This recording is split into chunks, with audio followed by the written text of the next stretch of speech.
Another country, Namibia, looks externally for much of its LTER support. Its sponsoring organization is not a national agency, but a respected non-profit group. Namibia's Desert Research Foundation is a non-governmental organization that obtains funding for the LTER from other countries such as Germany and Sweden. They also obtain funds by doing environmental consulting and providing communication support for other organizations.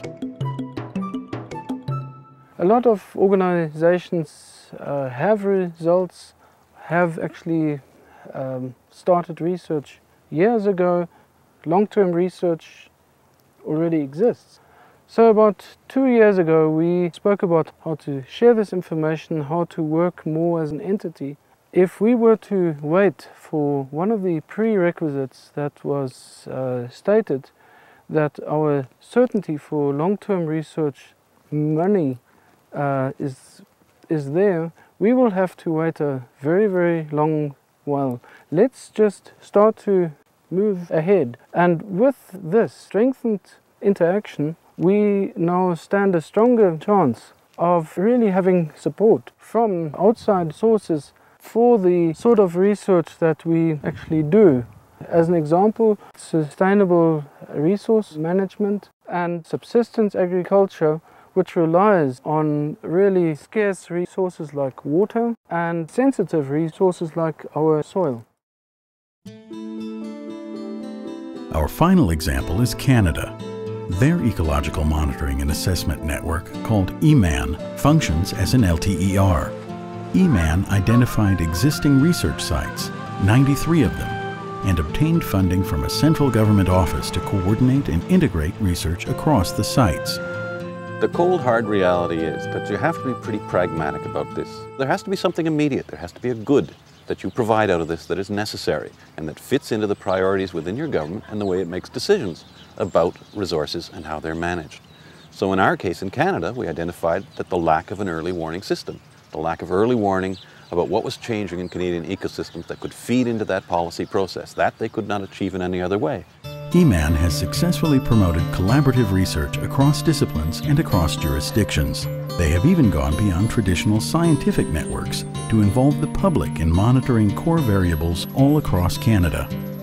I think first and foremost there's no disputing the value of long-term ecological monitoring and research sites. That this is where you generate the insights, the information, the precision, which allows you to predict how ecosystems will respond to a given treatment or a given intervention. This is where you generate all the basic information that allows you to ultimately, of course, reconcile development and conservation. EMAN acts as a catalyst to stimulate networking, establish measurement protocols, share data, and publish research. They build bridges among scientists, policymakers, and the public.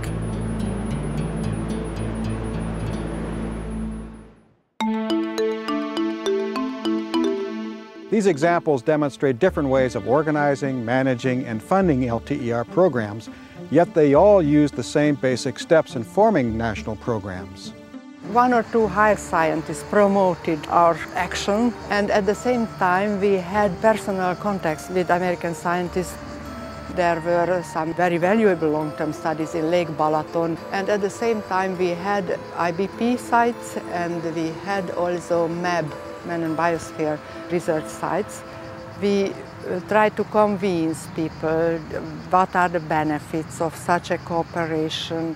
They initiate a dialogue within their country and invite other network scientists to describe the benefits of LTER. Sometimes network members encourage new countries to develop a program. If there is interest, a national committee develops the program. They identify sources of financial support, criteria for selecting sites, scientific capabilities, and the scientific themes based upon the needs of the country. Strong leadership by a prominent scientist greatly enhances the process, as does participating in workshops and visiting LTER sites. To join the international LTER network, a potential member country must have the endorsement of a national government body or agency. Typically, these are funding agencies, a National Academy of Sciences, or a Ministry of Environment.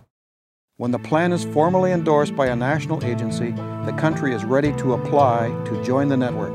Admission to the International LTER network is determined by a vote of the current network membership. A majority vote is required for admission. The mission of the ILTER network is to contribute to the scientific basis for ecosystem management. As we promote the understanding of long-term ecological phenomena across national and regional boundaries, facilitate interactions among scientists across disciplines, across sites, and across political boundaries, promote comparative analyses and synthesis across sites, encourage data exchange, promote integration of research and monitoring, and the comparability of observations and experiments, enhance training and education in comparative ecological research and its relevant technologies for current and future scientists, and finally, to facilitate development of LTER programs. Together, we must work to understand these global issues. We must join scientists across disciplines, across cultures, across languages, and across political boundaries. Working together, we can build an understanding of the global environment. We must find solutions for our policymakers. We can't afford not to.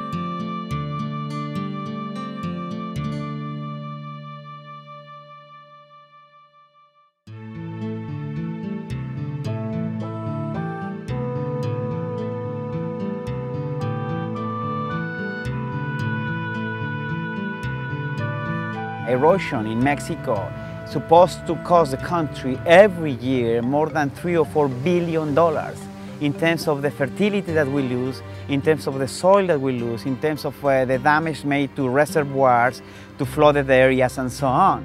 Health is in fact an environmental issue. The economy is in fact an environmental issue. Social justice is very much an environmental issue, and even national security. The country is facing severe environmental problems.